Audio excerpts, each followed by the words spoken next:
Hello guys, welcome to our YouTube channel aspire reviews.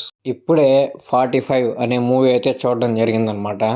ఇది Kannada movie అనమాట. దీంట్లో ఉపేంద్ర గారు, శివరాజ్ కుమార్ గారు మరియు ఇంకొక యాక్టర్ అయితే ఉన్నారనమాట. ఈ ముగ్గురు కన్నడలో చాలా గొప్ప యాక్టర్లే. మన ఉపేంద్ర గారి గురించి తెలిసిందే కదా, ఎప్పుడు ఏదో ఒకటి కొత్తగా చేయాలని ఆరాటన తపంతో అలా కొత్తవి ట్రై చేస్తూ ఉంటాడు. కొన్ని కొన్నిసార్లు ఆ ప్రయత్నాలు చాలా ఘన విజయాన్ని ఇస్తాయి, కొన్ని కొన్నిసార్లు చాలా భారీ నష్టాన్ని ఇస్తాయి. సో 45 మూవీ కూడా అలాంటిదే అనమాట. చాలా భారీ నష్టాన్ని మిగిల్చిన మూవీ అనమాట. ఈ మూవీలో కొన్ని కొన్ని ఫైట్స్, ఆ విఎఫ్ఎక్స్లు అవి చూస్తుంటే ఎందుకు ఇదంతా అవసరం అనిపించింది. ఇందులో కొన్ని బైకులు ఉంటాయి భయ్య, ఆ బైక్ని ఎలా డిజైన్ చేశారో తెలుసా. చాలా అంటే చాలా హ్యూజ్గా అయితే అమౌంట్ అయితే ఖర్చు పెట్టినట్టున్నారు.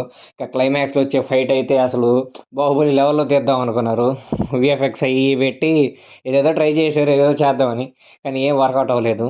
మెయిన్గా మూవీ ప్లాట్ ఏంటంటే, ఒక మనిషి బతుకుతూ ఉంటాడు, ఆ మనిషికి ఒక కళ వస్తుంది. ఆ కళ నిజ జీవితంలో జరిగితే ఎలా ఉంటుంది, దానివల్ల వచ్చిన కాన్సిక్వెన్స్ ఏంది, అది ఇది అని చెప్పి ఇంకా అలా కాన్సిక్వెన్స్ చూపించారనమాట.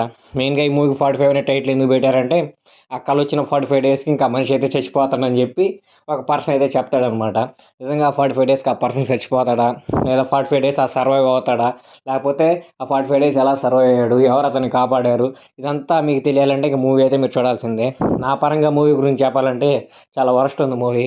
చూడలేకపోయాను అంతసేపు కూర్చొని.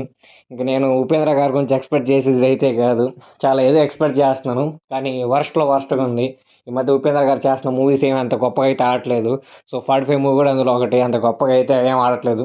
సూ ఫ్రమ్ స్రోలో నుంచి ఒక యాక్టర్ని అయితే తీసుకొచ్చి ఇందులో అయితే పెట్టారు. ఆయన ఒక్కటే దీంట్లో నాకు కొంచెం యాక్టింగ్ పరంగా బాగున్నాడు అనిపించింది. ఉపేంద్ర గారి యాక్టింగ్ కూడా ఏందో, అంటే యాక్టింగ్ పరంగా ఆయన గురించి మనం ఏం చెప్పలేము, ఆయన తోపు యాక్ట్ చేస్తాడు. ఆయన ఆ కాస్ట్యూమ్స్, అతనికి ఇచ్చిన డైలాగ్స్ అవన్నీ ఈ మూవీలో కుదిరినట్టయితే నాకు కనిపించలేదు. ఏదో ట్రై చేశారు కొత్తగా చేద్దామని చెప్పి, అదైతే మిస్ఫెయిల్ అయిపోయింది. హ్యూజ్ డిజాస్టర్ నా వరకు మాత్రం. సో మూవీ ఎవరిని ఇంట్రెస్ట్ వాళ్ళైతే చూడండి. మూవీ అయితే అంత గొప్పగా ఏమీ లేదు, అయినా పర్లేదు చూద్దాం అనుకుంటే మాత్రం మీ ఇష్టం ఇంకా.